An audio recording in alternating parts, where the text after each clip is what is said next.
দুদিন আগে চলে গিয়েছিলাম একটি ছোট্ট পুচকুসোনার অন্নপ্রাশনে, আর সেই ভিডিওটা আজকে তোমাদের সাথে আমি শেয়ার করছি। তো এই যে দেখো, এখানে ছোট্ট পুচকুসোনা আর ওর মা বসে আছে পিঙ্ক শাড়ি পরা। তো প্রথমেই এসে একটু ফটো শ্যুট করে নিলাম। তো এই যে দেখো, প্রথমে হাজব্যান্ডের সাথে ফটো তুললাম, তারপর পুচকুটার মার সাথে, তারপর এই যে এখানে আমরা যা ননদ সবাই মিলে একটু ফটোশ্যুট করলাম। আর ফটোশ্যুট না করলে কিন্তু ভগবান পাপ দেবে জানোই। তারপর চলে আসলাম এখানে ফুচকা খেতে। তো এখানে ফুচকা, জিলাপি, তারপর কফির কাউন্টার ছিল, তো আমরা একটু ফুচকা খেয়ে নিলাম। তো মেয়ে আর ওর ভাই আবির দুজনে আগে থেকে ফুচকা খাচ্ছিল, তো আমিও এসে ওদের থেকে বেশি খাইনি, আমি মাত্র একটাই খেয়েছি।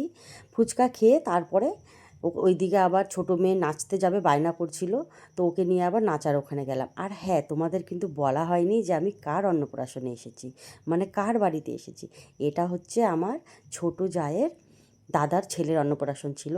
আর সবথেকে যেটা আর কি কী বলবো আর কি অবাক ব্যাপার, এখানে আমি সবারই আর কি ভিডিও বা ফটো করে তুলেছি, তবে আমার যে ছোটো যা, ওর কিন্তু ফটো ভিডিও আমার কাছে কিচ্ছু নেই যেটা আমি তোমাদেরকে দেখাতে পারলাম না। তো ওই যে দেখো, মেয়ে খুব নাচছে, এই যে আমার মেয়ে আর আমার ননদের মেয়ে, ওরা খুব নাচছে। ওর বাবা এসেছিলো নেওয়ার জন্য, কিন্তু নিতে পারেনি। তো আমি এই যে আসলাম যে চল, আর নাচানাচি আর করতে হবে না, এখন খেতে বসতে হবে। ওইদিকে ওর বাবা আবার খাওয়ার ওখানে লাইন দিয়ে আছে। জানোই তো এখন বিয়েবাড়িতে বা যে কোনো অনুষ্ঠান বাড়িতে খাওয়ার জন্য লাইন দিতে হয়।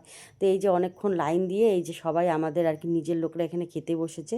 তোর বাবা বললো যে তোরা উঠলে কিন্তু এখানে আমরা বসবো।